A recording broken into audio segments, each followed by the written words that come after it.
My dear PMP students, there's a lot of things that you need to know for the exam, and I'm going to wrap them all up into one pretty bow. The first thing you need to think about as you embark on this exam is how products get developed.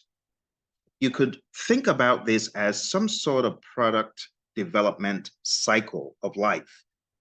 Your questions are going to be posed in a frame of a product, a service, or a result. You could say some sort of deliverable. But I want you to categorically think about where you are relative to the product life. So you could be in analysis, you could be in design, you could be in development, you could be in some sort of testing phase, and you could be in some implementation phase. Okay? Now, all of this is inside a larger expanse of stuff. And I'm talking about your 5 process groups of project management. We have the 5 process groups of project management, which you can think about as some sort of exterior shell. So I want you to think about an exterior shell of events where we have initiating, we have planning, we have executing, we have monitoring and controlling,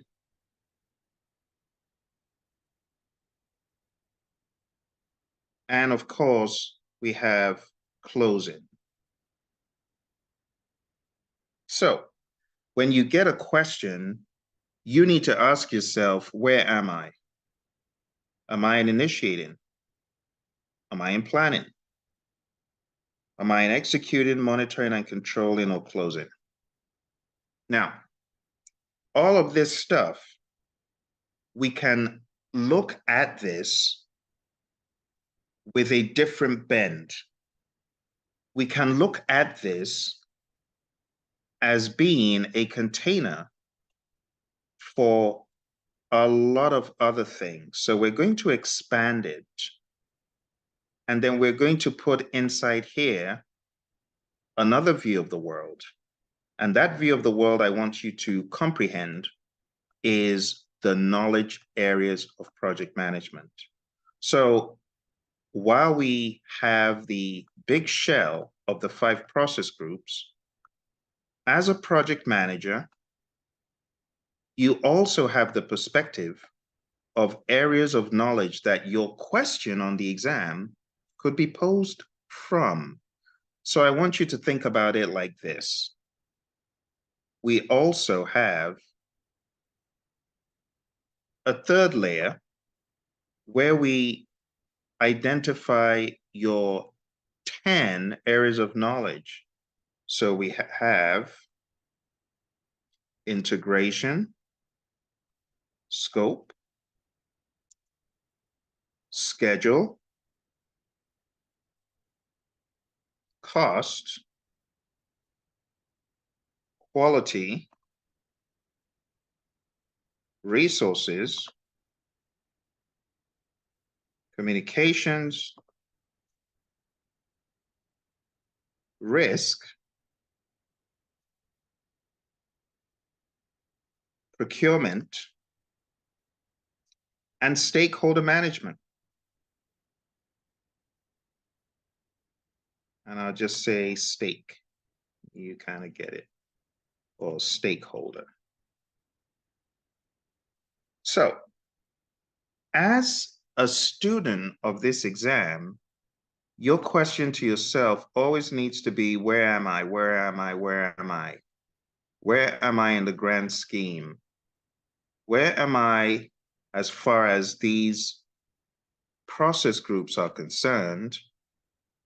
And where am I as far as these areas of knowledge are concerned? And then when you've got a better answer as far as where you are, you can then answer the question, what do I do next? See, you also need to ask yourself the question, Am I in design? Am I in development? Perhaps something should have already taken place. And as a result of that, I can disqualify options. This is how you need to think, okay? Again, in the nucleus over here, we have analysis, we have design, we have develop, which I'm moving around here. And I should probably use an alternate terminology here if I can. I just don't think it will let me. Once you put it in, you can't move it, but it's analysis, design, develop, test, and implement. Okay. Now, with all of this said, when you get a question on the exam, this nucleus is going to shrink and something else is going to take precedence. So we're going to shrink down the 5 process groups because the exam is not about the 5 process groups. The exam is about a higher order, a higher level of awareness and thinking. And it comes down to this on the outside, what I'm about to show you here on the outside. And what I'm about to show you here on the outside is a concept that I call the dig sieve approach. That's DIGCIV. I'm going to make that a green. And the dig sieve approach is this. Think about this as the eye of project management success on this test. The wider part of the eye is the dig sieve approach. And it goes like this. PMI is going to ask you to solve a problem. Let's just get that straight, because PMI always asks, what should the project manager do next, right? That's the question they always ask. So your goal on the exam, the moment you get the question, is to define what the problem is. Define the problem, okay? Your problem, I want you to look carefully. Your problem could be a planning, schedule-related design problem. It could be a schedule-related planning, testing problem. Or it could be a communications problem that is happening in development. And it's tied to executing. Do you see the multiple layers of thought? And that's why you always need to define what is the problem. It's scope related. Is it happening in analysis, design, develop, test, or implement? Or does it not matter? Sometimes it doesn't. Other times it does.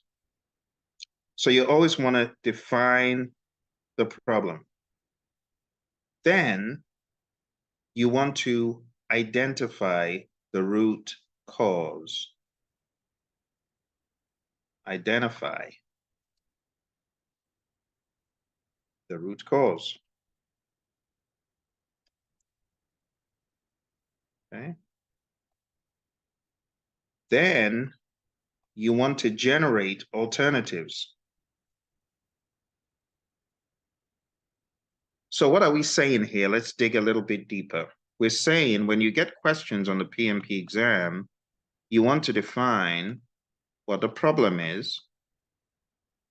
You want to identify the root cause of the problem, then mentally generate alternatives, even though the question has, of course, alternatives, but it does pay off when you think about the alternative yourself, and that helps you validate, as it were, if you're on the right track when you finally see the options posed by the PMI. So you generate the alternative and then choose the best alternative. Okay. So on the exam, you got a question about risk. What should you do? The problem is it's in risk management.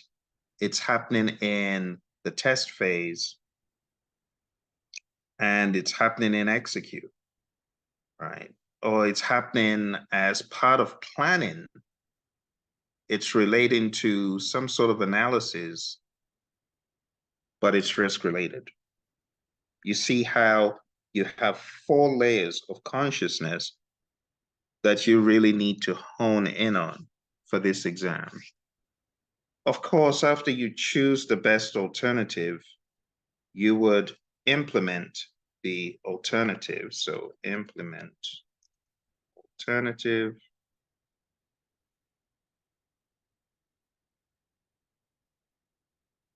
And last but not least, you want to make sure that the alternative actually worked.